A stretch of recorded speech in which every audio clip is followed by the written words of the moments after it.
One of the defenses of CAA is they say the reason that Muslims are not allowed to apply for citizenship is that Muslims are not minorities in the countries that send their immigrants here. So Pakistan, Bangladesh, Afghanistan, these are not countries with Muslim minorities.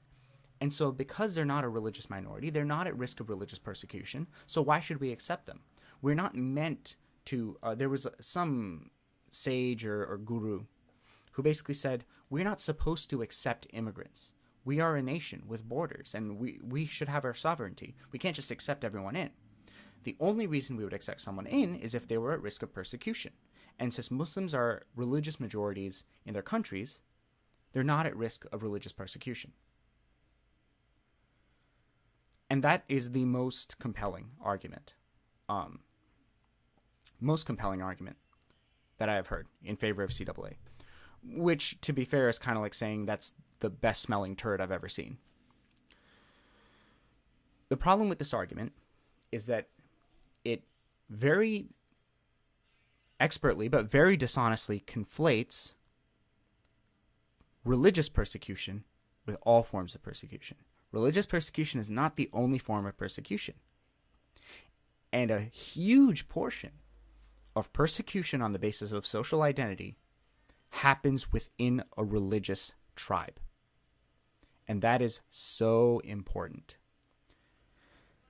If somebody from a Muslim family in Pakistan was facing persecution for being, say, a woman, or being gay, or being transgender, all of which are very much known represented populations and also very much persecuted in the South Asian subcontinent.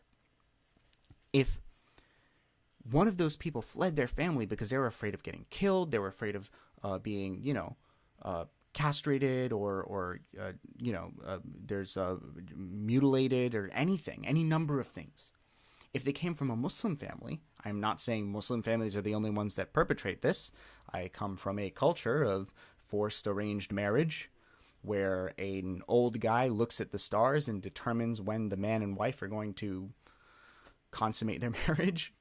There's a lot of persecution in every religion.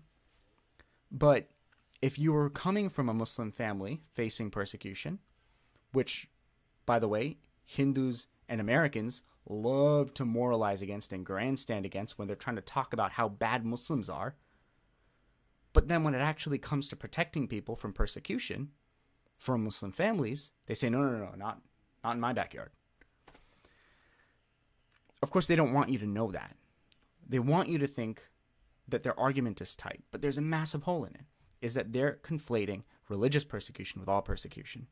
And if people from Muslim families try to seek solace from oppressive families, they're shit out of luck. So this is a bad argument. And it's important. That is the main point. So anytime someone says, oh, Muslims are a majority in their country, yes, only by religion. But why are they coming here? They're not. Most of them are coming here because they're being treated like garbage by their communities. And it doesn't have to be because they're Muslim. It could be because they're a woman. Could be because they're gay. Could just be because any number of things. Could be because they're a gamer. You know, gamers are the real oppressed people. Probably not because they're gamers.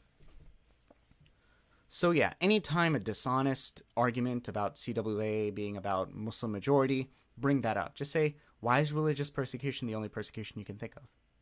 Immediately you can shut it down. Of course, what Hindutva does is they move on to the next topic, but you just got to keep knocking down bad arguments because that's how they win over the center. That's how they win over the center right. And if you keep knocking down those arguments, they're not going to get that snowball going. And that's very, very, very important. And that goes alongside absolute, ardent, unequivocal support for the democratic demonstrations happening in universities all over the country that are being violently oppressed by the police. And the importance of these demonstrations is, A, they show that India does not support CAA, that India is a secular country.